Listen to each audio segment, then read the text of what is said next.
Just rode for an hour from outside of LA. Whoa, the tarmac is burning hot. Yeah. This is nice out here. Yeah, it's hot today. So you've just been traveling the past month over all across America on your motorcycle, correct? Yeah, and activating the conversation of spirituality and, getting to witness the beauty that the spiritual people here have, and with the indigenous people and Native Americans. And so what has been the most fascinating thing that you've been revealed and seen through your travels past month?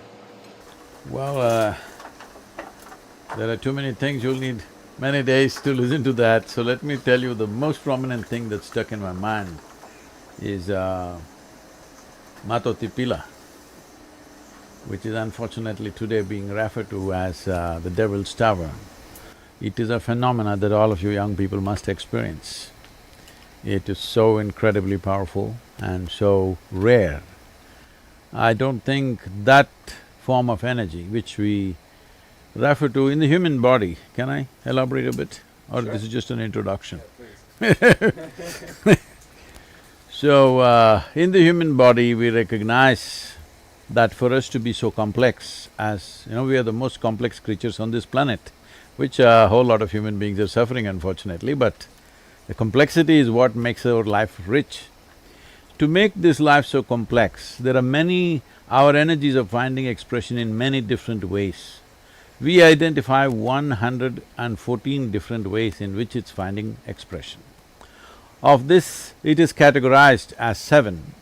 So 7 categories, which I think in California you would have heard of 7 chakras and stuff like that. In this, there is one particular chakra which is referred to as the Vishuddhi, a region which is in the throat region. This is normally I would say, in 99% of the human beings, it remains in its seed form throughout their life, it never blossoms, this one aspect. Because if this blossoms, there is such power to that human being that he can touch beyond his physical reach, literally touch, I'm saying. Physically, you can touch life which is beyond your physical reach, you can see things beyond your visual capabilities. So, this is one of the most rarest aspects of human development, which happens only with a very few people who are concertedly focused on that. But here there is a natural structure exuding that dimension in such a powerful way. In many ways, as I've been looking at the Native American culture, their spirituality and how they express themselves, when I see in many ways the fundamental is this energy source, because if anybody wants to propagate or transmit spiritual process, transmit mystical dimensions, it's very important that there's a solid energy source. I was always wondering, where is that energy source? Because we always create one. Before we transmit, we create an energy source which is always like a backup. Without that, you will dissipate yourself. But here there is a natural formation which is standing over 800 feet, phenomenally reverberating. It's a must for all of you young people, you must experience this. I wanna get into how you started this spiritual journey. I found that fascinating when I listened to you speak at Andre's. You were 25 years old. Still am. Still am, I can tell. Multiple successful businesses, and you were praised in the town as being a man of success, a man who had made it. And I probably should let you tell the story about your life.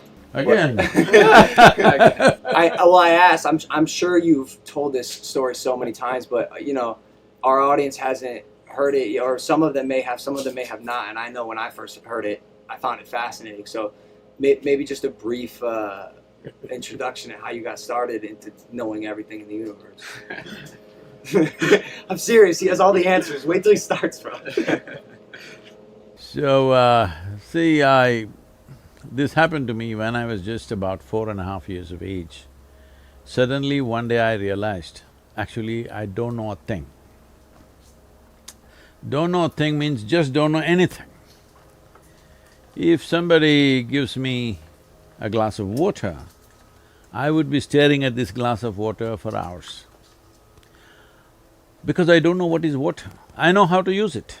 Even now, you know how to use water, but do you know what it is really? 2 hydrogen molecules and 1 oxygen. Really? That's textbook nonsense. But what are molecules? But what are atoms? Like that? Right now, 2/3 of the planet is water, covered with water, covered by water rather. It is available in all the three states, it's liquid, solid, air, gaseous, everything. Wherever if we want to search for life, we search for a drop of water. Somebody finds a drop of water, a trace of water in Mars, and now we think life is possible. So this is the very basis of our life. But do we know what it is? Actually, with all the scientific exploration, we do not know a single atom, we know how to use it. Even the invisible atom, we know how to break it, how to fuse it, how to make a bomb out of it, how to kill everybody from it, but we don't know what it is. We don't know what it is. So if I find a leaf, I'm staring at it for 4 hours, 5 hours. If I sit up in the night, I'm just staring at darkness for hours.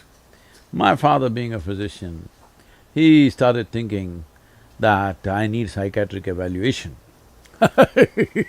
Doctors, you know. Seems like so. He was right. Yeah, maybe. So, see, oh, it's him, I thought. So, in this condition, they sent me to school. My mother said, you must pay attention to the teachers, you're always at something else. So I went and paid attention to the teachers. The kind of attention that they had never imagined anybody would pay to them, nobody had ever paid that kind of attention. I sit there and I know their past, present and future, staring at them, staring at them, staring at them. Sometimes somebody said, don't stare at me like this. I'm just a little boy, 4 or 5-year-old boy, but they're kind of uncomfortable the way I'm staring at them. So I went to school and initially they started saying things and I sort of understood what they're trying to say.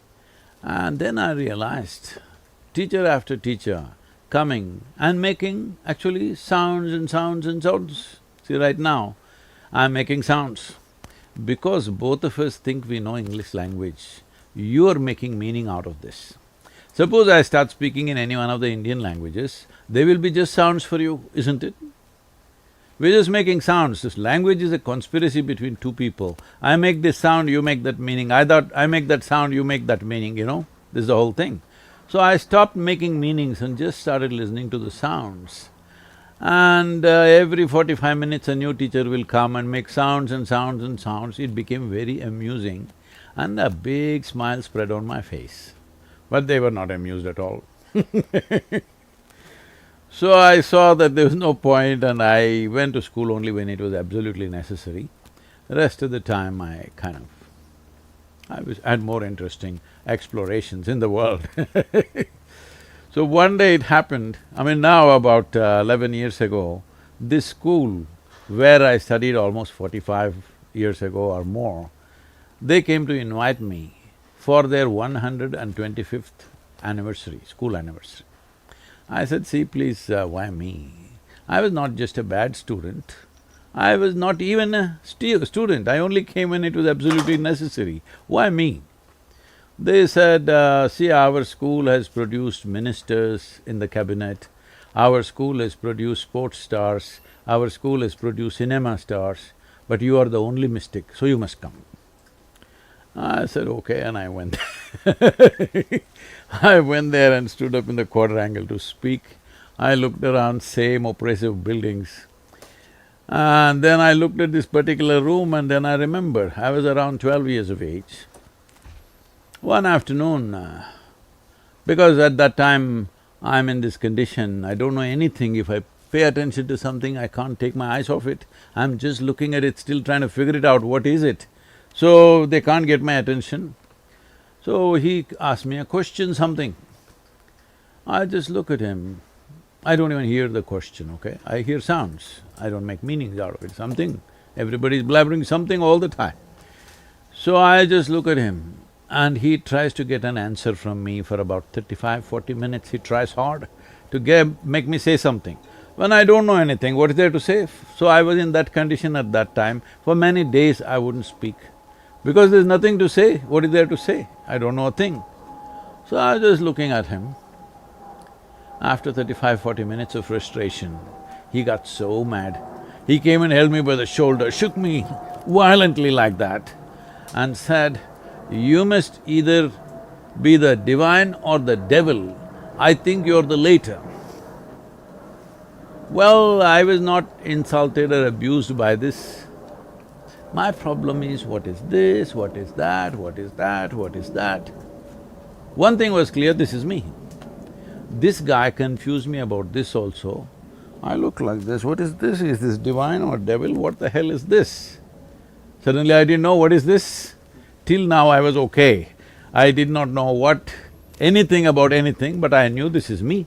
Suddenly this guy confused me. So that is when I started sitting with my eyes closed, trying to see what is this. Well, it took a few years, another 12, 13 years, before I realized what is this.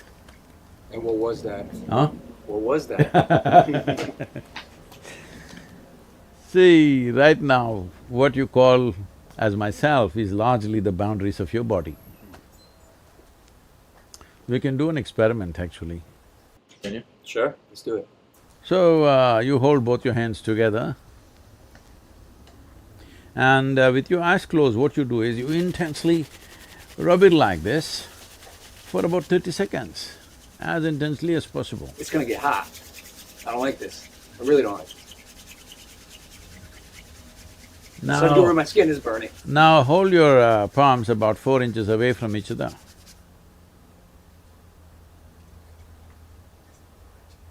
Something happening between them?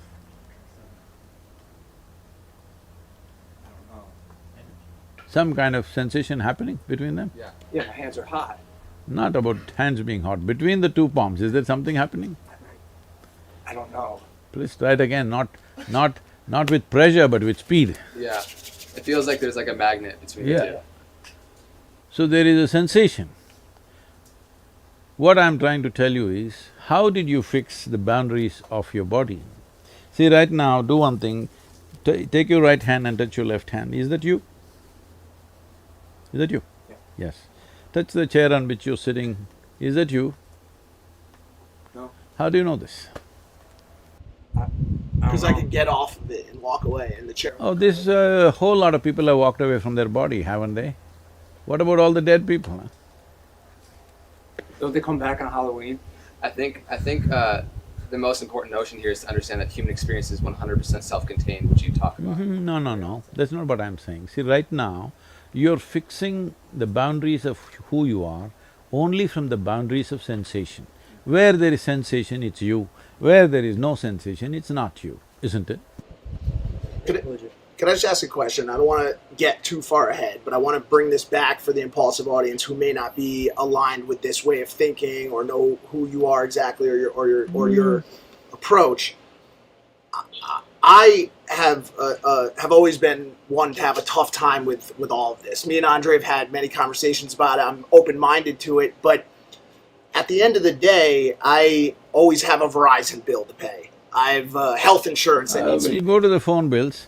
No, if you don't use the phone, there are no bills, actually. Okay, great. Right. But great. I love that. But I've got bills. to No, pay. let's come to the Verizon later. Right now, first of all, how do you define who you are and what you are? Essentially, whatever is within the boundaries of your sensation is you. Whatever is outside the boundaries of your sensation is something else, isn't it? See, right now, this water in this vessel, is this you? No. Before paying the Verizon, you need to drink water, all right? Yes. Is this you? No, it's not, it's not. It's not. No. And see, like I said, Yes, it's hard for me listen, to get hi- on your level to answer the No, question, no. is the water in the glass me? It's No, not I've you- been taught that the Yes. water in the glass is not me. Yes, but if I'm you drink trying it, here. if you drink it, will it become you? See, that's where I don't know. No, right now, two-thirds of your body is water. So it, Or- it is me then. It is you. But then is it still you in the toilet after you pee it out as well? That's up to you to decide. Okay. Then you'll get I'm flushed trying. out. What are you gonna decide? Well, I feel like it's more kind of goes through. You know what I mean? Like a No, car. it doesn't go through, please. Hello, it's not like gas. I know, it's not like gas or engine oil. Here, your body is a certain composition of food that you've eaten, water that you drank, and the air that you breathe, Yes or no? Yes. So right now, we're just using water as an example. If it's here in this vessel, it's definitely not you, it's 100% clear. But the moment you drink it, it goes and integrates itself into this body on some level. A part of it may go out, that's a different matter, but the rest of it stays, all right? So now that it is here, this water which is in this body, are you not experiencing this as myself? Yes. Yes or no? Yes. May I ask a question? And then no, like this is a legit question. I'm very new to this. No, you're not new to life, I'm only asking you simple I questions about wouldn't be life. too sure. I don't know. Sometimes I wake up and I'm like, okay, I'm here today. My question is this: if the water is me and I drink the water, No, I didn't say it's you, I just asked you a question. oh, okay. So is it or is it? It not? wasn't. Well, he's in the middle of a spiel, bro. He's not done yet. So maybe put a pin in your question. No, the simple thing is this, is it true your body is an accumulation of food, water, air and whatever else you consumed? Correct. Yes. So similarly, the water is here, it's not you, you know that, but the moment it's inside, you experience this as myself, isn't it? Why? Because it's within the boundaries of your sensation. So your idea of who you are is only because of the boundaries of your sensation. If you touch this, you know this is not me. If you touch this, you know this is me. Because here there are sensations, here there are no sensations. But boundaries of your sensation can be stretched. Simply if you did this, you will feel sensations between your arms, between your palms. Well, you have heard somebody had an unfortunate incident and they chopped off somebody's leg, and still the experience of leg is still there, though the physical leg is not there, because there is a sensory body. As there is a physical body, there is a sensory body. This sensory body, how large it is depends on how intense your life energies are. If your life energies are very effervescent and intense, your sensory body becomes larger than your physical body. Why everybody is rubbing each other all the time is because they want to experience somebody else as a part of themselves. If your sensory body became as large as this space, you would experience everybody here as myself. This is what you're thinking is love, this is what you're thinking is sexuality. All that's happening is your sensory body, because of a certain moment of exuberance, has expanded. Because it's expanded, somebody feels like they're just a part of you at that moment. So now, what yoga means is, you make your life energy so exuberant, it takes some work. You make it so exuberant, if you sit here, the entire universe is a part of you, because your sensory body is stretched like that. So your whole experience of life as to what is you and what is not you is determined by where there are sensations, it's you, where there are no sensations, it's not you, isn't it? Correct. I'm on board. Everybody is. You have no choice. Where I was going with that question, and I'm trying to phrase it the right way, is Just that change the phone company. leave the phone, forget the phone company. We don't need phones, right? I guess. Anyway, in half the country, that phone company doesn't work. Right, got it. Where I was going with it is just that I think to a lot of people that listen to this conversation, this is the conversation itself and the entire thought process is viewed by many people as a luxury that many people don't have the time, the ability to sit in and to understand, where does my life force end? I have 4 kids. We live in a 1-bedroom, apartment in New You York shouldn't City. have made 4 kids if you have only 1 bedroom. Right. Okay. simple Okay. thing. Cool. Well, I get it. Now we're talking about the morality of parenthood. I get it. But what I'm saying is, people find themselves in circumstances whether they plan to be there or not, and life has a way of dictating how much energy we can devote to this type of extracurricular. Some would call it paranormal. Some would call it theoretical No, thinking. you should not, let me just answer this no, question. one second, you should Okay. not put labels on things that you don't understand. Perfect, You just say, okay. right now I don't have time, I don't have energy to do that, I will come to that, okay? Okay. But don't put names on this, that this is extracurricular, it's not extracurricular. It is most fundamental to life. If you want to live a sensible life, it's important that you know at least what is the nature of your existence. Without knowing the nature of your existence, if you try to handle this, you'll make a fool of yourself with the world. Right.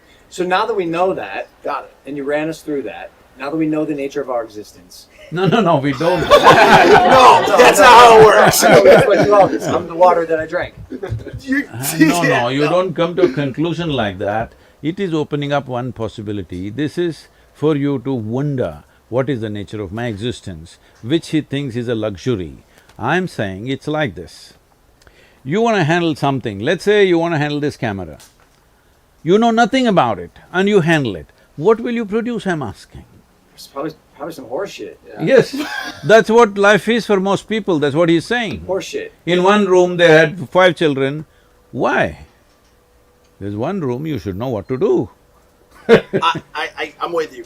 I guess my question is, if I go to the grocery store, right, and I get to the register and I'm buying my lettuce and all of my organic vegetables, I get to the register and they say, you know, that'll be $62.50. No, and this, I explain to this them, organic vegetable and all is too extracurricular, just buy it in Walmart.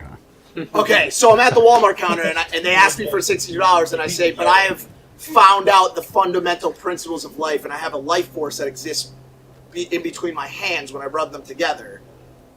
What I'm getting at is how do you enthrall and ignite the masses to take part in this conversation about what life means? That's where I was trying to get to with this whole question. That's what I was taking a long See, route. I want you to understand, you're dismissing a whole lot of human beings as masses. There are no masses, there are individual human beings everywhere. If you have the patience, if you have the compassion, if you have the involvement, even if you go into the slum, there also there are individual human beings, there is no slum dwellers there. Hello? Yes or no? Yes. This mass of people, there's no such people. There are individual human beings. Every one of them is concerned about his or her life. Every one of them want to live well. I'm saying, if you want to use the camera well, the first thing is to read at least the instruction manual, even if you don't go for a training, isn't it? Hello? Isn't it so? So I'm just talking about the instruction manual for such a complex machine that's been given to you. The most sophisticated technology on the planet is this one, the human mechanism. Without knowing a thing about it, if you think you can handle it well, you cannot. If I can just interject here real quick, I think that for me, when it comes to spiritual seeking, it boils down to the question of who am I, right? What is the nature of my existence? And the pointing, right, is to understand who I am, I have to first understand who I am not. And so I feel like he was touching on, like, most people are so identified with their mind and their body processes, and they think that is them. And so I think what he was trying to do is give a distinction as to the separation of who you are and what your mind and body are. See, that is one aspect. First of all, I'm saying, if you want to conduct anything well, will you conduct it well if you know everything about it? Or will you conduct it well if you know nothing about it? Former. That's all. You want to stand in the grocery line. If you are smart, you will never stand in the grocery line. I have not stood in a grocery line for years.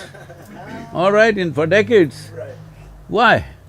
Because you grow your own vegetables. you're You have a green thumb. It doesn't matter, but somehow you will not end up doing basic things for the rest of your life. You will get to do something better, because every human being is wanting to do something better, wanting to do something bigger, wanting to live bigger, yes or no? Yes, but I don't think many human beings are willing to activate on their desires. I say this all the time. Everyone wants bigger, better, Yes, faster, that's the whole thing. more expensive, more valuable. They are only complaining like this. Right, but aren't willing to do what it Those takes who are to willing make it to happen. understand what is the nature of their life and act upon it. So the curiosity that would lead to the answer to that question, and it sounds like what originally drove you to meditate on that mountain, because I know, again, at 25 years old, there you had a spiritual awakening where you said every cell in your body was some sort of ecstasy. You had no sense of time, and you kept having these revelations. And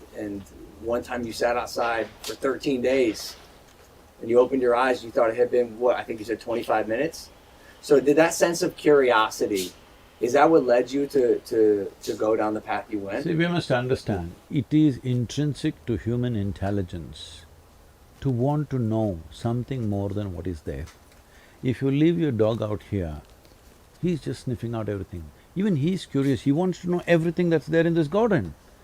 What's wrong with the human beings? The only thing that's wrong is they've arrived at too many conclusions, either because of religious beliefs or philosophical beliefs or ideologies or some nonsense that they've concluded, and they've lost the sense of the intrinsic nature of your intelligence is wants to expand, wants to know. This is not somebody has to teach it to you. This is natural. You leave a child, it wants to look at everything, isn't it? So where did you lose it? Because you made up your philosophies of socialism. If I can just riff on that just for a second. For me, when I was growing up, a lot of my friends called me, like they gave me the title of truth seeker, and it was because I asked so many questions relentlessly and tried to poke holes in what a lot of people would say. And You're really unplugged, huh? Just plug in. You can do it. I believe in you. Carry on. And so you speak about how creating conclusions and beliefs about the world, when if you really scope out and take a macro view of like we really don't know what's going on here within humanity. If we scope out and we see that we're a blue marble hurling around a gas of fire at incredible speeds, it's like take yourself back and realize that the beliefs that I made about just dogmas and religions and politics and everything that you hold so close is hindering us from being able to look at things for what they actually are.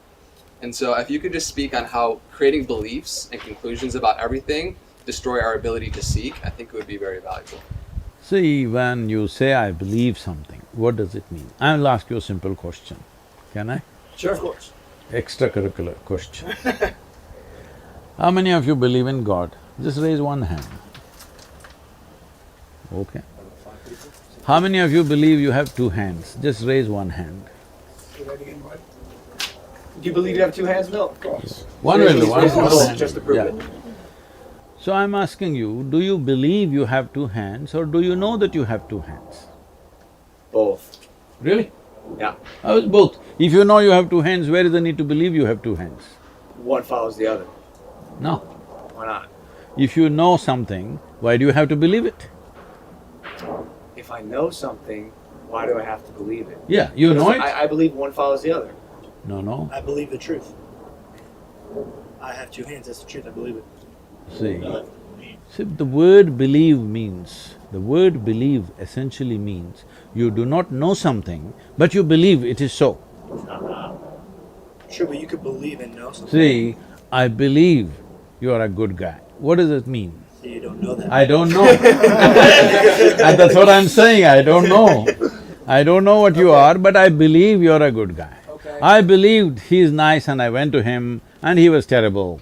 So are you saying forget about the belief and just No, stick I'm to not what we saying. know? But first understand the distinction between knowing something and believing something. Got it. So whatever we do not know, it is most wonderful of you and human of you to see I do not know. Because I do not know is a tremendous possibility.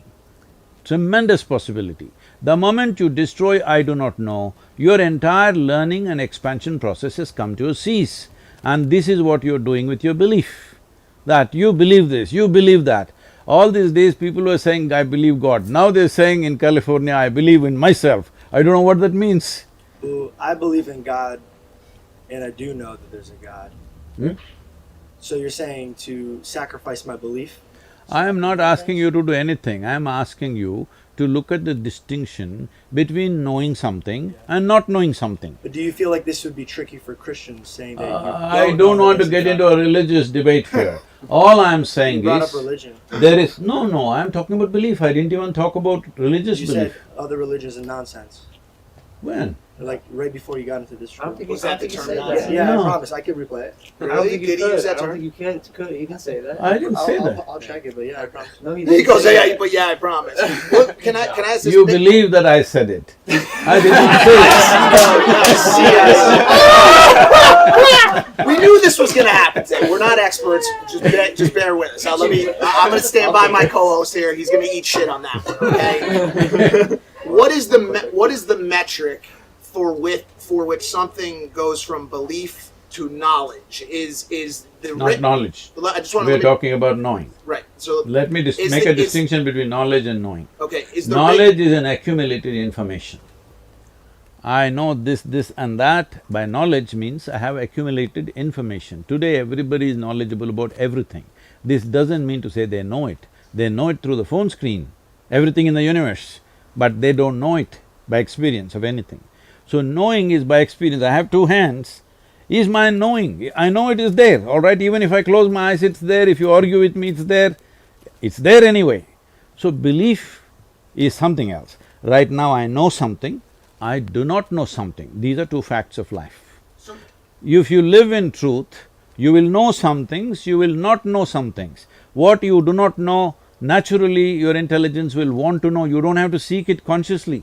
The moment you see, I do not know, your intelligence will start working. The in-between thing is, what you do not know, you want to believe and make yourself feel like you know it. And that's caused tremendous trouble to human beings, assuming things that they do not know. I think that's one of the biggest problems we're facing right now in our country. I don't know how long you've been here, but I think it's safe to say America's probably the most divided it's ever been, especially with the pandemic going on. Well, you had a civil war, this is better than that. Yeah, it is better than that. But I wonder how close we are to something like that happening. No. Truthfully, Election time, everybody gets hot, it's okay. I wanted to build off of Sure. his knowing versus believing. I don't remember which school of thought, if it was Plato or Aristotle, but do you believe that all knowledge comes from what is gathered by one of the sensory parts of life, by one of the senses? Is that your belief? You see something, you believe it. You smell something, you believe it. Or is there room for faith? Is there room for metaphysical understanding of certain things? Do you leave that open, or do you have to experience it through one of the senses? See, if you go by your sensory perception, right now I touch this and I say, it's cool. No, I don't know what this is. Only because it's cooler than my body, I'm saying it's cool. If somebody else who is much cooler than me touches this, they'll say this is warm. Yes or no? Yeah. So I'm saying your experience of senses is a very relative experience. It's good enough for survival, not good enough for knowing the nature of what it is. For survival process, you're seeing, hearing, smelling, tasting, touching, which is what you're saying. To go to the grocery store, all this is good enough. But if you want to know what it is, you cannot know through your senses. How do you know? I want to get into that. How do you find out what it really is beyond your senses? What's the practice that gets you there? It's not about a practice. First of all, see, if you want to cross a border, first you must get to the border, isn't it? Right now you want to go to Mexico, you can't go from here, you must at least get to the border first. So if you want to know, this is why I started with the border, but you went into something else. I said the border of your experience is sensations. If something comes and touches, it's a sensation. If you see something, it's a certain kind of sensation. If you smell something, it's a certain kind of sensation. Everything in your experience is sensation. It may not be sensational, but it is sensation. That is why we are calling them as sense organs. They create sensations in the system. These sensations are vital if you want to live in this world, if you want to survive in this world. Otherwise you wouldn't know anything. Suppose you had no ears, eyes, nose, nothing. Would you know what is here? Nothing, isn't it? Total blank. You fall asleep, what is happening? Your heart is beating, your liver is functioning, kidneys are functioning, everything functioning. Now they're telling you even your brains are functioning. But you don't know a thing simply because all the five gates of sensations have closed down, isn't it? So your experience of life is right now limited to sensory perception, and that is the reason all this confusion, because the nature of sensory perception is such, if you see this part of my hand, you cannot see this part of my hand, isn't it? So you always perceive everything in parts. Now with these parts you are trying to make a whole. It doesn't work like that. Right now, people's understanding of what creation is, what existence is, it's a trillion-piece jigsaw.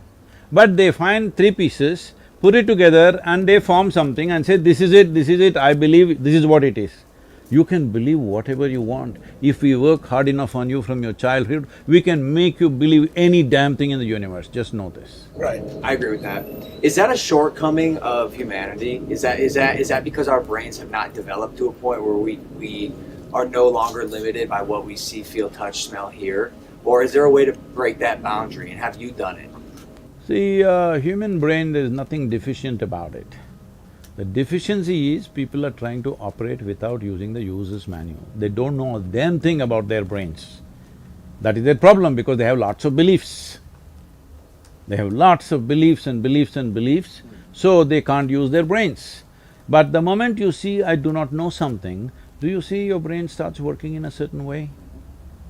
I think saying I don't know is one of the most powerful statements in It the starts world. exploring immediately. It's through exploration. You have come to America, I'm saying, isn't it? People came to America because of exploration, not because they believed. Nobody believed there was a land here. They thought they were going to India. Yesterday somebody asked me, what is your experience of, that Columbus landed in America and called the people here Indians, what do you think about it, how do you feel? I said, I'm glad he didn't land in India, but I'm sorry he landed here.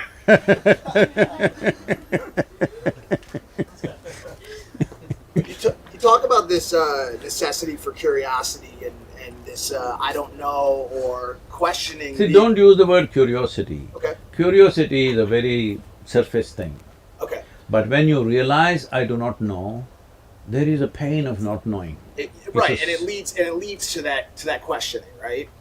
One of the things that some people use that aren't as that don't sit on a meditation system to get to that place of to get to that place of questioning and not knowing and being open to looking at things in new Can I ways. supply some vocabulary? What's that? Seeking. Seeking. Thank you so much. Like I said, brand new to this. One thing some of these people use is mind-altering drugs, ayahuasca, psilocybin, surgic acid. What are your thoughts on getting to this place of understanding through alternate means? See, it's like you can jinx the brain to create all kinds of experiences. Just by strongly dreaming about it, you can do it actually. People do it. You can hypnotize somebody and make them go through all kinds of things. If you're only hunting for experiences, it's fine. But what I'm talking is not about hunting for experiences, a genuine exploration. If you put on a VR and sit here, you may go to Mars right now. But you've not gone to Mars, that's all I'm saying. So by making some chemical changes forcefully, by introducing something, whether it's of natural origin or it came from the backstreet of something, it doesn't matter where it came from, you stimulate something chemically and an experience happened. If you did it just one time and you use this as a way to understand that I'm capable of these experiences. Yesterday I was just doing the daily quote today morning. The quote was something like this, if I can repeat that. It is like, whatever was the most wonderful and the peak level of emotion or experience you had, make that your baseline in your life. Because you're capable of that, all right? You're capable of that. What you're capable of must happen. What you're not capable of will not happen, that's a different matter. What you're capable… if you're capable of a certain level of joy, that must be your baseline. Now you will explore what's beyond. Now most people think these peak experiences happen only when somebody loves me, only when I pop this pill, only when I smoke this stuff. This is the wrong way to do it. If you used it just once to understand that my body and my experience is capable of reaching such a peak, and then you start living there, that's great. But every time you have to pop something and tomorrow you're sick, what's the point of that? So your peace and happiness, I know I've asked you all, what do you truly want, right? What do you truly want in this life? And we, in the 3D material world, are chasing a lot of things because of the feeling that it's going to give us, right? And so peace and happiness seems to be the answer amongst a lot of people that I ask. And I hear you talk about how peace should be the fundamental baseline foundation in which you live, not the highest aspiration. So if you could speak for people, that don't have that peace currently within their life and want that to be the basis for their whole life, how can they do that? See, this is the most unfortunate thing in the world, that most human beings just do not know how to be at ease. They're not even at ease, forget about joy, forget about blissfulness. There is no ease, they're all in this jangled state. And now they say, this is how human beings are, doctors say because that's their business, pharmaceutical companies say that's their business. See, for example, United States, we're here in USA, so let's take this as an example. This is the most affluent country on the planet right now. Why does an individual person or a society or a nation seek affluence? In the first stage of affluence, it's a choice of nourishment. I can eat what I want. If I'm hungry, I'm thinking of money. Why? Because if I have money, I can eat whatever I want. In the second level of affluence, it's the lifestyle. I can live the way I want, I can do things that I want to do. So now in the most affluent country where there is a choice of nourishment and a choice of lifestyles like nowhere else, why are you spending $3.25 trillion as your health care? Something must be wrong with you. Hello? When you have a choice of nourishment and choice of lifestyle, why are you sick, I'm asking? $3.25 trillion is more than India's budget, all right? Annual budget for 1.2 billion people. So where do we go wrong? That's what we are looking at. No, it's not about greed.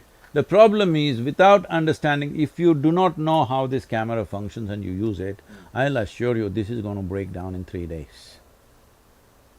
Yes or no? One who knows it, they may use it for a lifetime.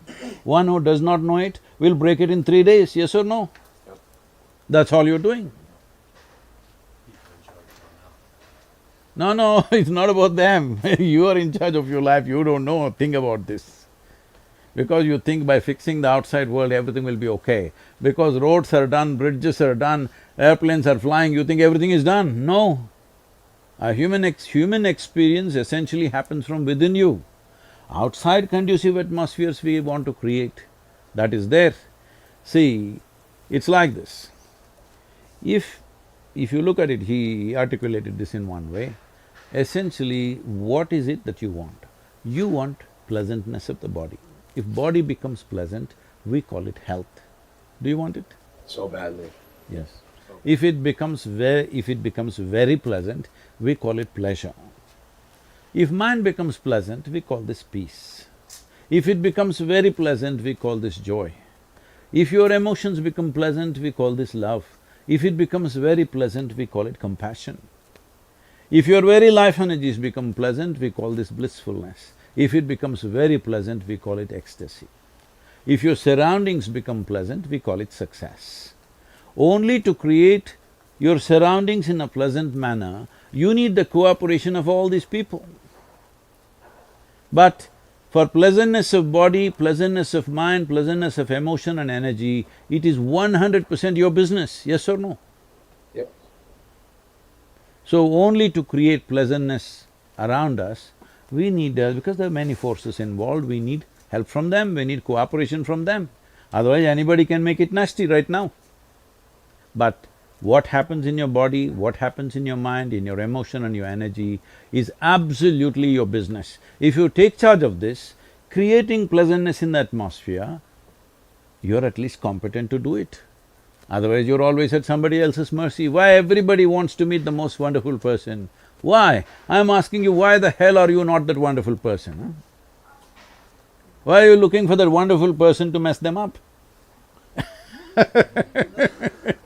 Andre brought up something which is near and dear to me, and this is this fight or quest for inner peace. And you speak about this a little bit, and you speak about people's inability to understand and to not ask the right questions or to not seek properly. What are your thoughts on underlying mental health conditions as a combatant to people's ability to find that inner peace? Do you believe in true mental health as scientifically diagnosed, or are you not a believer in it? I'm not a believer or a disbeliever of anything. I'm willing to look at every aspect of life as it is. Is that okay? Everything's Because you- okay. Who am I to say that it's not okay? No, Sadhguru. because you're continuously coming back to belief. Do you believe this, do you believe that? I don't believe a damn thing, nor do I disbelieve anything. What happens when you die? I love that laugh. Why are you making me die? Why don't you ask that question with What happens? yourself? What happens when I die? Some things you know best only by experience. Sure, you want me to die right here, right now? Come No, back because and you tell want to us. experience This will it. get a lot of views. I'll tell you that much. And I won't do it. But seriously, so you, based on what you just said, technically you don't have a belief on what happens when you die, but surely you think I've just this year, in the month of February, I published a book called Death, which is on a top selling list for the last 10 months, continuously. The book is titled as Death, an Inside Story. It's only for those who shall die. Great, That's great gonna be- marketing. that's gonna be great well, marketing. how could they Everybody's read it? like, this book is for me. 100%. Of I'll take course. it. And You're a great marketer, Sadhguru. What happens when I die? Well, maybe not me, but like, does one go to heaven? well, which heaven you want to go? Because every religion has their own heaven. This is where it gets tricky. Now See, you've. I'll tell you, because you do not know what is in the heaven, let me describe it to you.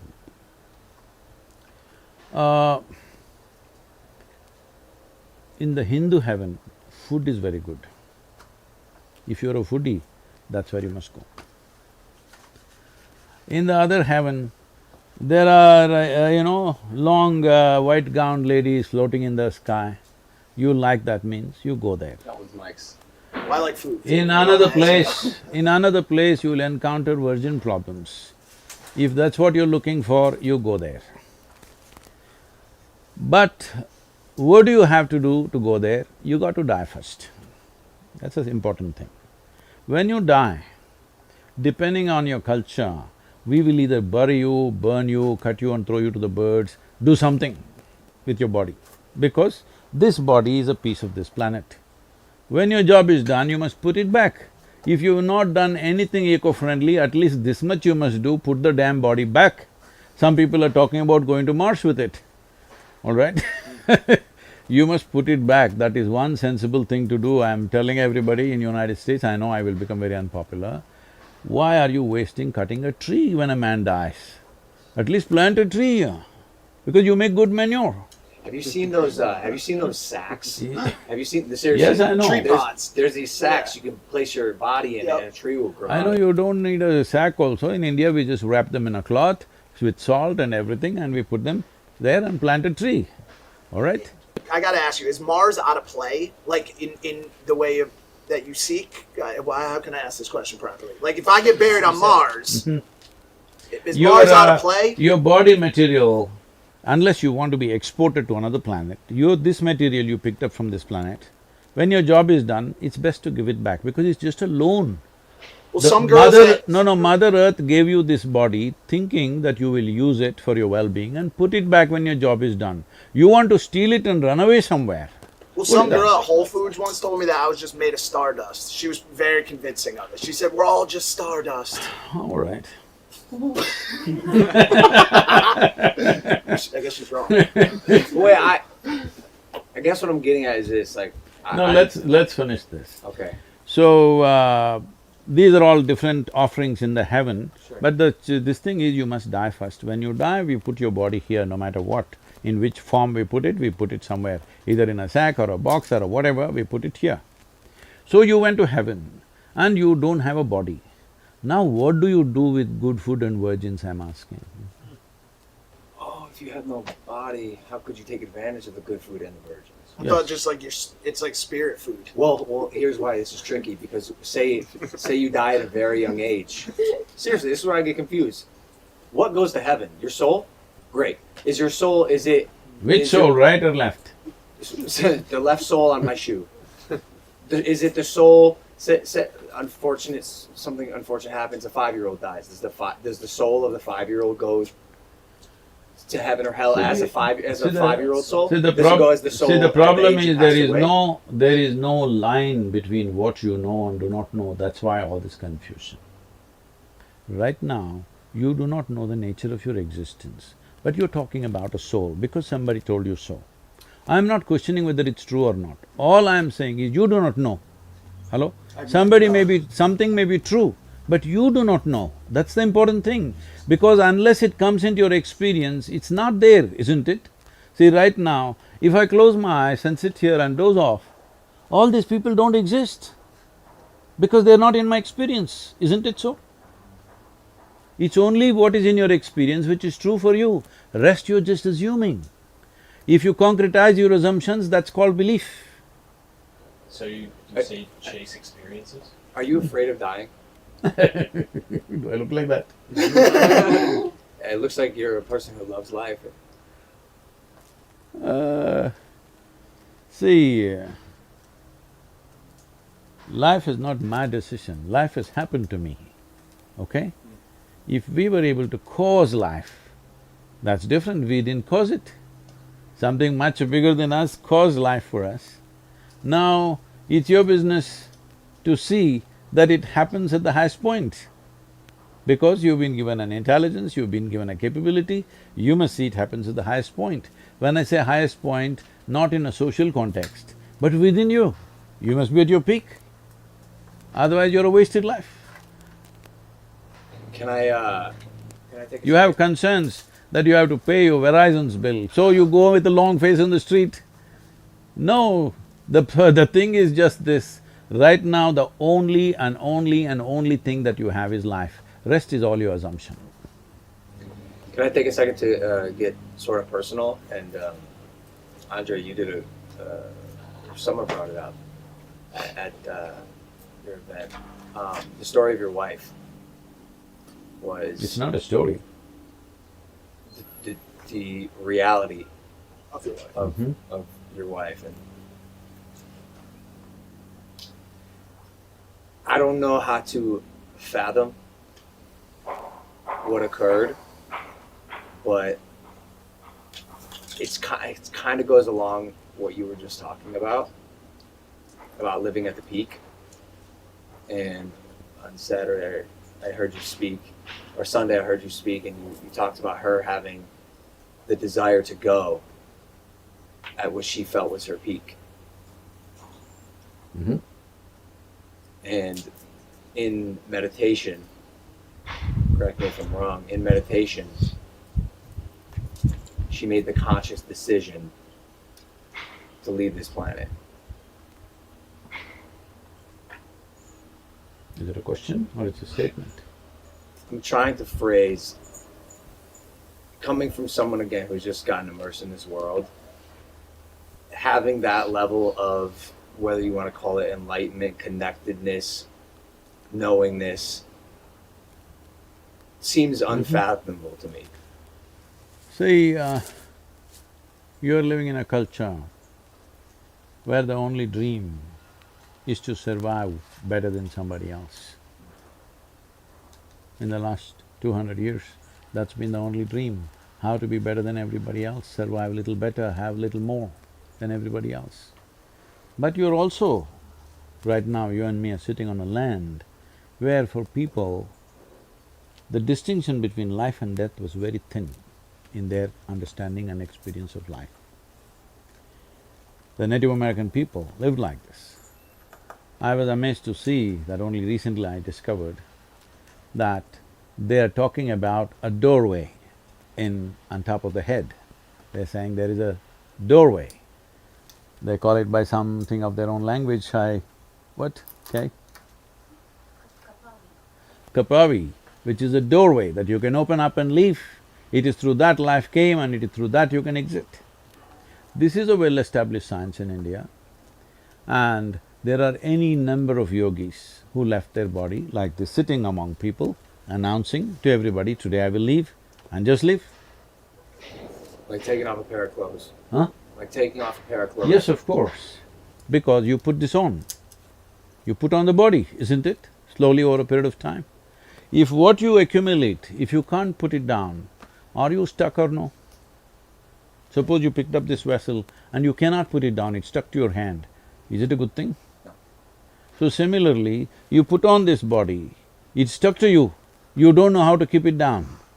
That's a terrible thing. That's what people are suffering right now, being stuck in their bodies.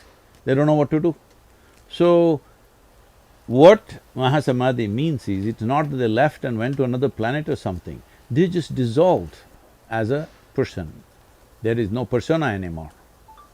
So it's a different dimension of life. I think this is too light and uncommitted atmosphere to debate or discuss such a thing. If you're interested, I will talk to you in a different kind of atmosphere where there would be better understanding. And above all,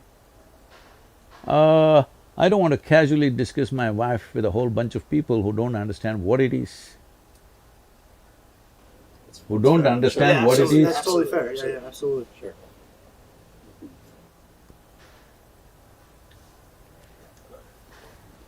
Again, I feel like that can go over a lot of people's head. Anyway, this question came up the other day also, it seems to be bothering all of you. Let me put it this way.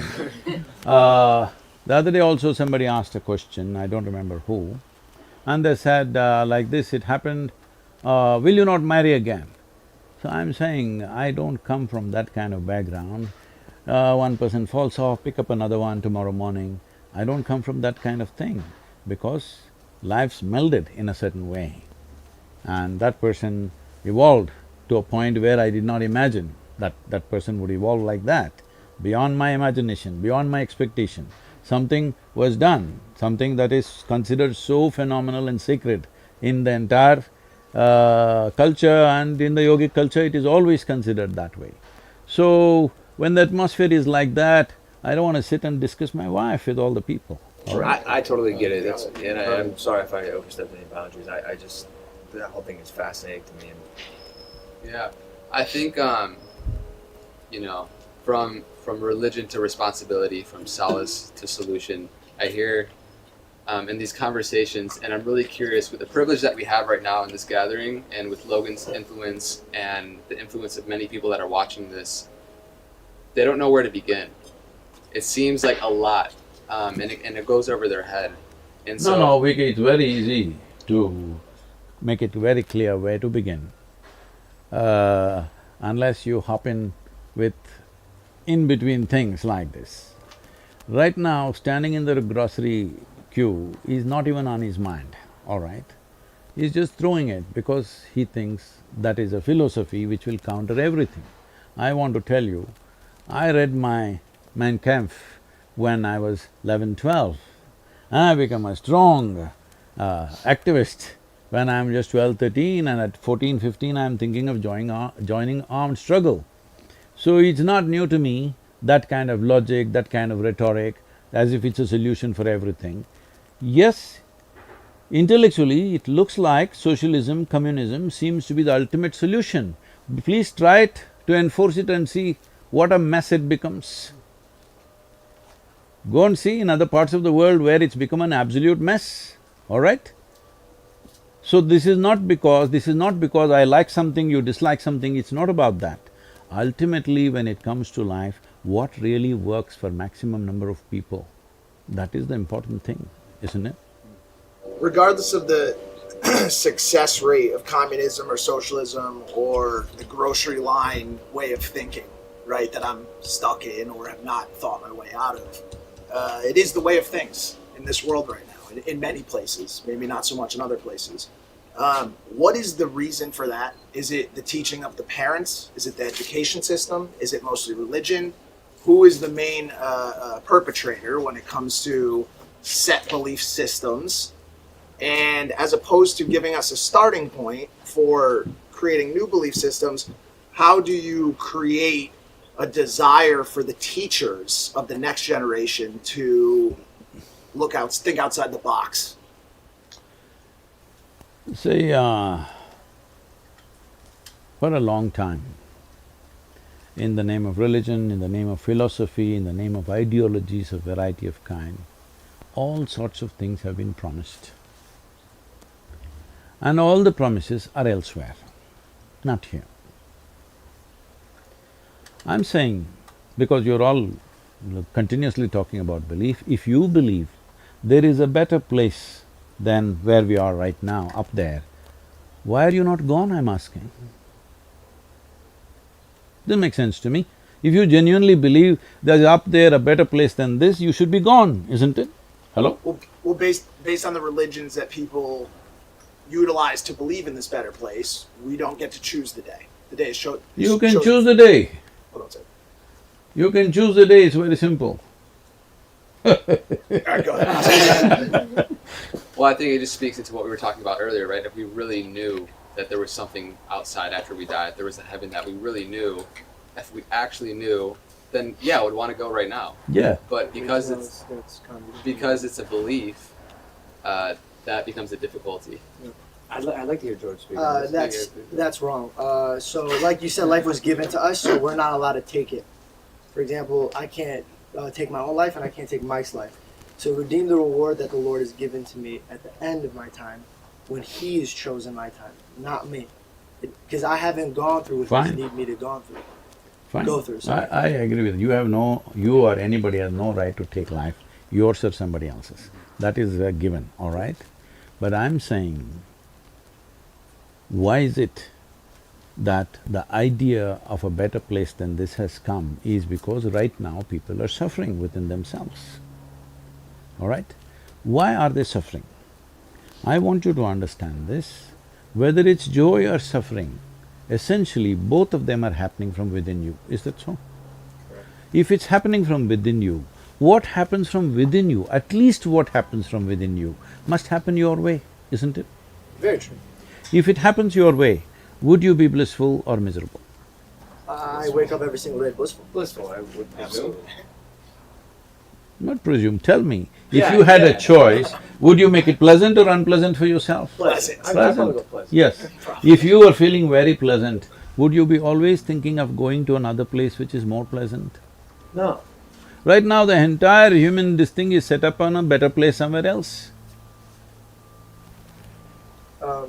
So before, like, because a lot of people, if I say this, people are going to comment down below, okay, I'm sure you feel that your place is great.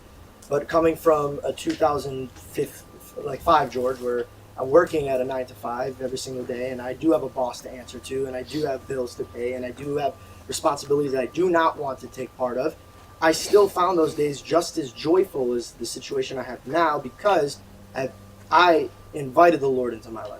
So if you're saying, why don't you just go there now? I'm saying, No, I'm not saying you should go there now. No, but you're saying, no, I'm not saying you're saying, but I'm saying if that was the idea of like, if there's a better place in heaven, why don't I just go now? My combat was, why don't you just bring heaven here with you? I think that's what he's saying. You're actually, ironically, you're both on the same page. That's what I'm saying. So which is great. But I am still looking forward to something greater, but I'm also bringing it here.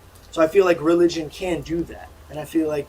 See, I've never said a word, I don't know from where you're getting this, I have never said a word, this is it or that is it. All I'm saying is, instead of simply seeing what I do not know as I do not know, you're making up things in your mind. Now, is it true that major religions on the planet, unfortunately, are on a collision course all the time? True. True. Why? Because I believe one thing, you believe another thing. After all, it's just belief, why don't we change it? The way it works. Because belief means you made it up. I think just the respect of you have your beliefs, I have my beliefs, we could still be on the same But planet. it's not worked, right? I mean, we're Millions still and growing. millions, hundreds of millions of people have died in the last 500 years Yes. because of my religion versus your religion. Is that a fact? True. Yes, and I want you to believe, I want you to know this, that all these people genuinely believed that they're doing the right thing when they killed other people. They believed 100%. Right now, that man who goes and explodes himself somewhere, he believes… See, anybody who stakes his life for something, you can't question his integrity, isn't it? I'm willing to throw my life for something. I can question it. It depends what you're doing it for. See, I'm doing it for my God. Who's different than your God? Do you see what he's saying? Yeah, but true. But if your God interferes with my life, then So what you just described is why. See, exactly that's what I'm saying. I Your beliefs want stay you on to your side. understand, every religion starts off with this. If you worship the false gods, you must… what terrible thing should happen to you? So, that has been the basis, unfortunately. What you think is right is this is absolutism, that you think this is absolute. Everything else is not okay. I'm saying the thing is, the most fundamental thing is if you're truthful, if you're sincere about your life, what you know, what I do not know, I do not know. If you really look at it, you hardly know anything about anything, that's a fact. And just when you're walking on the street, if you do not know how you walk on the street, if you think you know how you walk on the street, is there a difference? You're a bulldozer when you think you know what… everything. When you don't know, you are a humble, nice, wonderful guy, isn't it so? Depending on what So. arena you work in, being the humble, nice guy may not always be the winning tactic. How do you bring that humility into the sales world, into the stock world, or should those worlds cease to exist? See, Sadhguru. you're talking to me like I'm living in some Himalayan cave and I've just come out. I want you to understand, I'm running an organization with over 11 million volunteers, with variety of activity across the world, all right? With various active projects which are every day have to be done, and businesses that have to be run, and the people on my hands all the time. So I'm not coming from a cave where I have no responsibilities, I have no nothing, I have nothing to manage, I'm sitting here and talking la-la land to you. Come on. So I guess what you're saying is these exercises, these practices, this seeking is something that could be layered into the lives of just about anyone. Please tell me this. I'll do my best. It doesn't matter what kind of job you're doing, even if you're a soldier fighting a war, would it help to be very balanced, sane, joyful, and then you will do… even if you have to kill, you'll only do it to the extent you have to, nothing more, nothing less. Right now, people are taking pleasure in doing what they're doing, isn't it? Something has to be done sometimes, unfortunately, if the situations force you to do it, but you will do it only to the extent it's necessary. But if you are not in that state, if there is a certain level of angst, there is a certain level of anger and hatred in you, you will do things beyond the limits of what should be done. This has happened all over the world. In the name of nationhood, in the name of religion, in the name of race, in the name of caste, creed, every kind of thing, in gender, every kind of thing. People have done horrendous things. Why? Because they believe this is it, that is it, absolutism. If you see I do not know, you will walk gently. Absolutism is the devil. Can I say that accurately? You're getting religious once again. Absolutism, no good. The worst. I have a question. Never taken a sip of alcohol, right? Huh? You ever taken a sip of alcohol? I don't need to because I'm always drunk. Let's go. Ever smoke weed? I'm always told you've not seen my eyes yet. I know that. So straight edge. But I'm wondering, as a fellow person who's curious about life to the highest degree, or as you would say, seeking, how have you not had the desire to try? See, you are living in Los Angeles, you think that is where life is. No, sir, I don't. I'm from Ohio. Okay. Ohio also, I heard a lot of overdoses last 2 months. Yeah. So, see, you're living in a certain society, you think this is the only way to explore. I came up in a place where I made sure I'm not influenced by anything, either whatever the religion around me, the family around me, the community around me, the politics around me, I made sure none of those things influence me. If nothing influences you, I keep telling people, see, I'm absolutely uneducated. They think uneducation means not going to school or college. No, uneducated means you did not pick up any ways of anybody's. You're simply the way the life is. Because your life, everything else is assumed. If you have experienced the nature of life that you are and the source of life which is also throbbing within you, why would you try picking up leaves and weeds, huh? Aren't you curious? I know what you know through the weed, I know a million X over that within myself. So why will I be curious about something like that? Do you play with the teddy bear every day today? No. Yes, he does. Why are you not… He 100% does. Sadhguru. Are you not curious how it feels, the child loves it so much? I went through the phase. I experienced it and That's decided… what, when you were a child it happened, right? Right. So I'm saying I grew up when I was 4.5 years of age. But even like the nature of psychedelics and the mind-opening experiences There that we are… have. That see, doesn't- right now, these 11 million volunteers have gathered and nearly 1 billion people are in one way or the other touch with us. See, I'm not selling tickets to heaven. I'm not offering miracles, pulling out gold chains from the sky or something like that. No miracle, no tickets to heaven, no anything. Why do you think they're gathering? Because I'm giving them dope. You're No, no, no, selling listen, drugs. listen, no, don't Real stop it dope. there because it'll be dangerous. I'm giving them dope that no drug dealer can give them. If they close their eyes, they are gone. I know you're big on semantics. Huh? So semantics? It is not semantic. Well, you're saying dope, and it's not actually dope. It's not weed. So what is it that you're selling? Like, what is your mission? What's your… Well, there is a lot of scientific research which says there are millions of cannabis receptors in your brain. You think they're waiting for you to smoke weed? I don't know. But they are there, that's a fact. So obviously, the system must have something to provide that possibility within the system. It is not that you have to go and pick something somewhere, it is here, because this is the greatest chemical factory. If you knew how to manage this, you wouldn't be in the back streets. You would make it happen here, Getting high off life. huh? Getting high off life. Look, Yeah, look, yeah. That's the body. I understand. I'm just saying, like, I'm also a fellow curious person, and I had the thought process that I cannot die on this planet not knowing what a psychedelic does to my brain.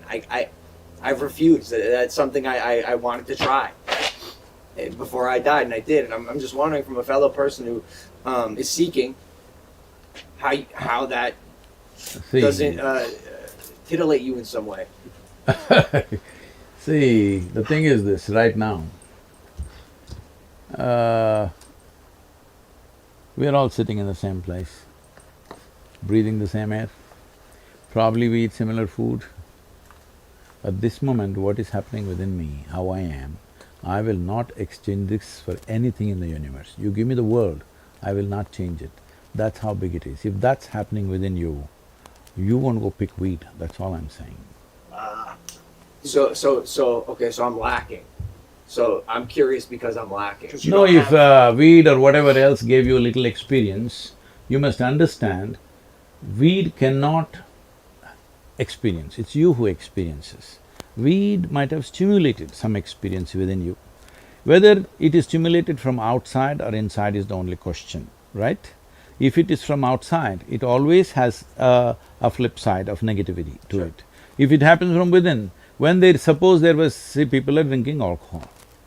If there was no hangovers, if there was no liver burning up, whatever, they would be drunk all the time. If you could be too fully drunk and fully alert all the time, would you do it? Everybody, I would advise them, drink alcohol, okay? Right now, that's all I'm telling you, there is a way where you can be fully stoned and fully conscious at the same time. I believe you. You're also much wiser. You don't have to believe everyone me, here. you just have to check out my life, how I live.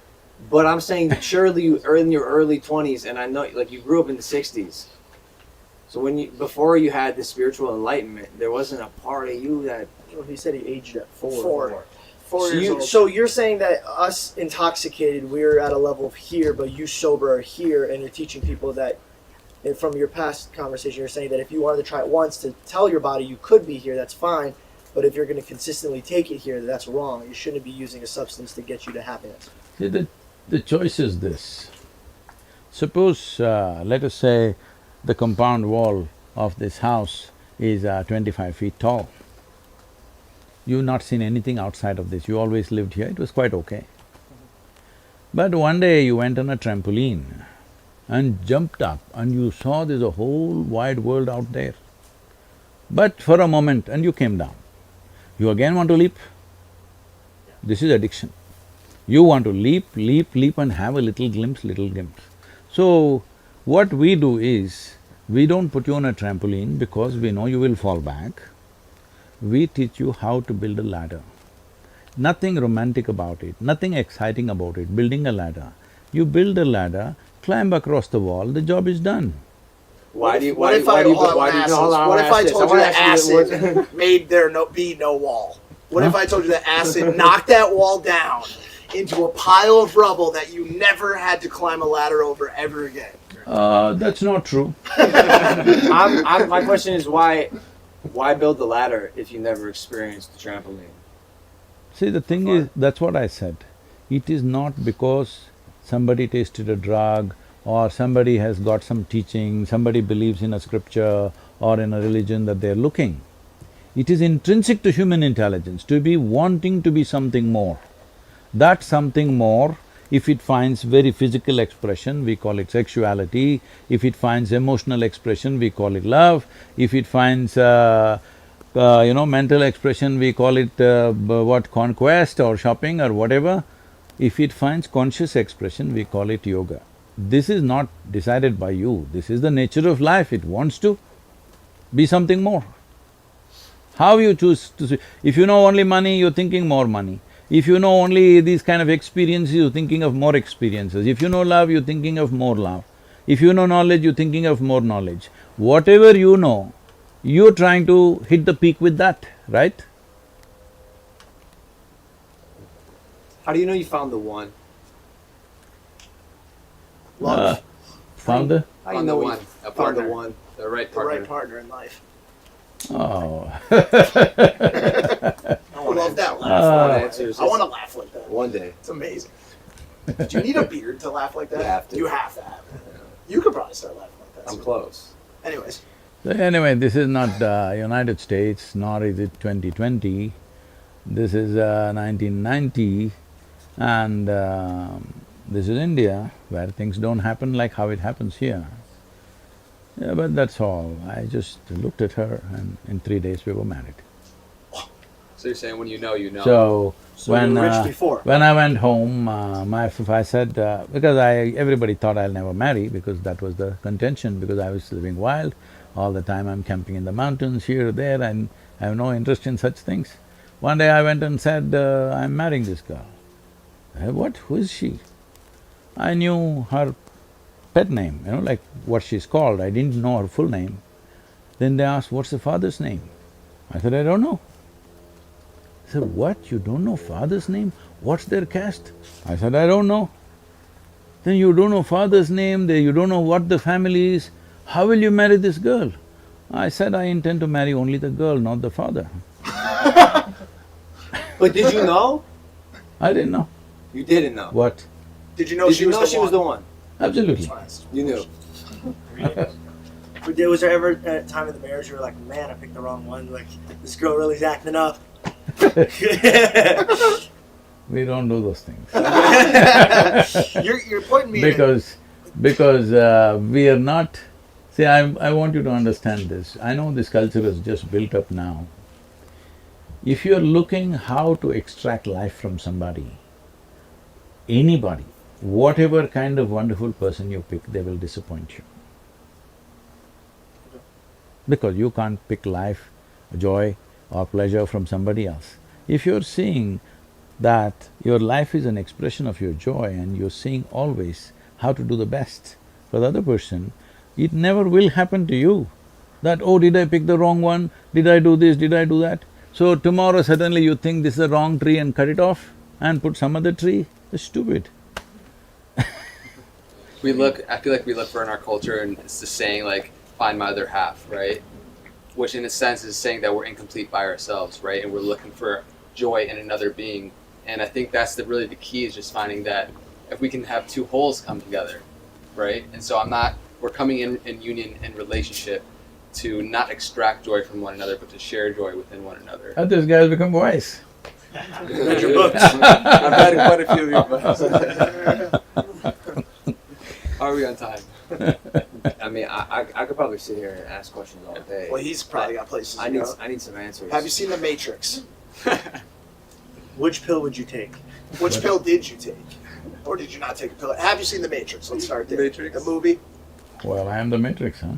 You are the Matrix. He is selling dope. So wait, he's like he's the architect. He's the architect. Do you watch movies? Can we humanize Yes, you I wanna as do the that. take you Well, away from this there was a- Gandalf-esque there was a wizardry for time- a second and humanize you? Do you eat cereal? What do you eat for Sadhguru, breakfast? please tell me. Well, I ride a motorcycle, you see. That's cool. Yeah. What kind of motorcycle? Well, I have a 1600 GT. It's a BMW. Fantastic. My dad has that motorcycle. He loves it. He loves it. He said he sold a pickup truck that I bought him to buy the motorcycle. He didn't tell me he sold the pickup truck and used the money to buy something else that I didn't give him. So I understand the love for the motorcycle. What'd you have for breakfast this morning? Today. No, I just had brunch in the morning, not breakfast, because I normally get to eat only one meal a day, so What'd you have? it's an Indian food. What's your favorite American movie? Favorite American movie, maybe Roman Holiday. Roman Holiday? You've not I seen- nodded my head like I knew, but I had to. How do you stay cool with so much clothing on? Because I'm cool. Okay. Very cool. Perfect answer. What's your favorite spot you've been to in the United States? I don't go by favorites, but in the last few days, what I've ridden through, like the Arch National Park, the Bryce Canyon and the Zion Valley, oh, these are most amazing places as nature goes. Utah, most incredible. Have you ever had a near-death experience? All the time, How many? huh? Too many to recount. What was the There's always people always said, if there's no danger, Sadhguru cannot exist. So always he's creating dangerous situations for himself. Me too. I punched a window yesterday. I got 9 stitches in my arm. I found out a Pokemon card was fake. Do you know about Pokemon? I've heard, I don't know what that is. It's a good investment. It's a good So I investment. think Good we have investment. time. I think we have time for one more question, just due to Sadhguru's time. Again, I can't just like the privilege that we have here with this platform with Logan's audience, and the millions and millions of followers and people that will watch this. Is there something that advice or something that you see in Logan that you think would be most beneficial that would impact people in the most positive way? I know there are many things. Well, compared to a lot of people, he's very alive. If he channelizes that well, the good possibilities. But in the mode that you guys have taken, I don't know whether you guys will channelize now or much later in your lives, because life is a combination of two things, a certain amount of time and certain amount of energy. Time is rolling away. You do something, you don't do something, you're happy, you're unhappy, tick, tick, tick, tick, it's going away for all of us, it doesn't stop for any of us. We cannot say, today I didn't use it, let me roll it back. There's no such thing. Time is just rolling away. So the only thing that we can manage is our energy. Our energies we can manage in such a way, either it is, makes your life very profound. These are two aspects when it comes to life. One thing is to make your experience of life very profound. Another thing is your activity must be impactful. I think you guys are overly focusing on your activity being impactful, not invested on making your life profound. Because right now you think acid will make you profound, smoke will make you profound. Well, it gives you a facade. I didn't say that, I asked you. All I right. asked the question. All right. So I'm saying it doesn't make your life profound. In fact, it makes you frivolous, and it is also possible.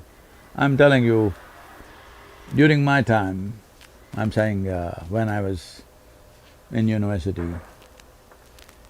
13 of my friends, over a period of 7-8 years, 13 of my friends died.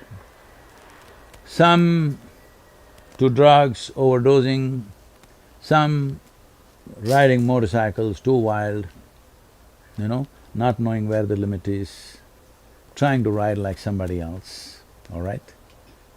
You can ride to your limit. You can't do what somebody does. Somebody else may be doing something else. You must ride to your limit. You must know where is your limit and you stay on that edge and see how to push that edge. But you don't try to do what somebody else is doing right now. So like this 13 of my friends in 7-8 years' time, about 4 of them to drugs, remaining 9 of them to motorcycles, they lost their lives. They're all wonderful riders, they rode with me for many years. They're all… It's not like in United States, okay? This is like sitting on a microwave riding in United States. There is nothing, just put it on the cruise and you sit. This is not like that in India. You're riding, an elephant can be on the road, all right? And you need to be super alert and intuitive to ride at a certain speed. These are good guys, very good at what they're doing. But somebody drinks and drives, rides. Somebody thinks he can smoke and then ride, smoke up and then ride, like these kind of things, or somebody at any cost he wants to go ahead of somebody, whatever. Essentially, not calibrating your energies right. Those who died, died. Many others, they became accountants, they became lawyers, they became something else. They're all my age now. When I look at them, they're all successful people. They got money, they got wife, they got kids, all this, but no life in them. So this guy has got some life. Let's see how he handles and manages his energy, because time will run anyway, whether you like it or you don't like it. Today gets over, tomorrow happens, tomorrow gets over. It's happening to all of us. So these are the only 2 ingredients you have, time and energy. What you make out of your energy is the profoundness of your life and also the impact of your work. Please, all of you, make that happen for yourself. First and foremost thing is life should become profound in your experience. Then how you impact people, you don't have to worry. Whichever way you do it, it'll be for the best. But if you live on the surface and try to impact people, sometimes you will do good things, sometimes you will do terrible things to people, maybe with good intention, because most horrible things on this planet are done with best of intentions, not with bad intention.